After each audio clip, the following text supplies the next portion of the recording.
So a couple of weeks ago, Taylor Swift decided to launch a docu-series on Disney Plus called An End of an Era.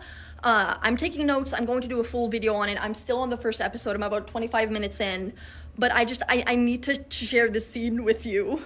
So the scene takes place a couple hours before her London show of the Eras tour, and this was her first show after her 3 concerts in Austria ended up getting canceled due to a spoiled plot of an attack on the concert. So in this scene, Taylor Swift's mother, Andrea, you know, the woman who used to be a marketing executive, yeah, she comes in and not necessarily tries to console Taylor, because Taylor's ain't crying, but Taylor's saying, like, hey, I have a lot of nerves because of everything that didn't happen in Austria, and I just want to, like, calm down before the next concert, and I'm having trouble relaxing. So at first, Taylor's saying, like, oh, I just need to get through this first show, and then her mom's, like, consoling her, like, oh, it's okay, sweetie, it's not normal to be going through all of this.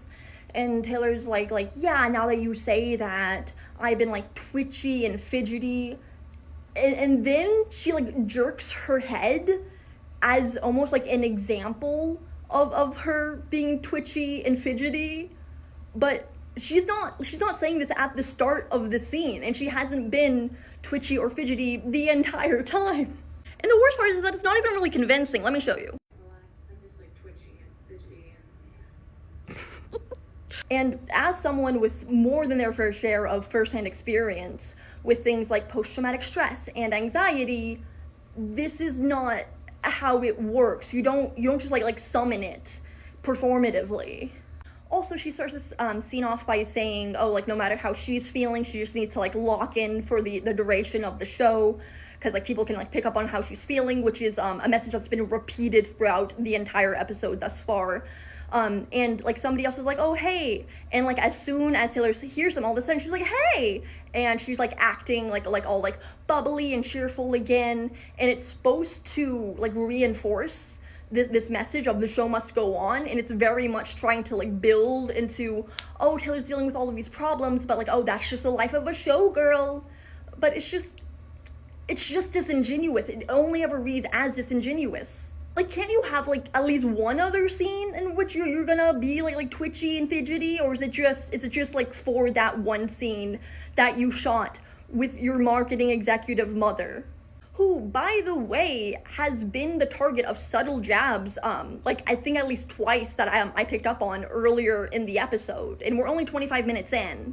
So Andrea suddenly being like, oh, like, caring and nurturing, like, I am not buying that. And keep in mind, this episode dropped on December 12th. Her album came out, I believe, in October.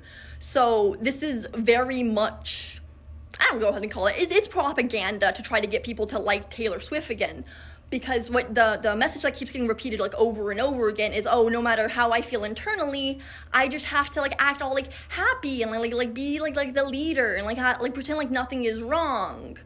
When, girl, you know damn well you don't care about those people. Damn, I'm 25 minutes in, and I've taken, like, 6 pages of notes. Because every single editing choice in this is so telling. Everything is being framed in such a specific way to push a very specific narrative. But of course, the cracks are still showing regardless.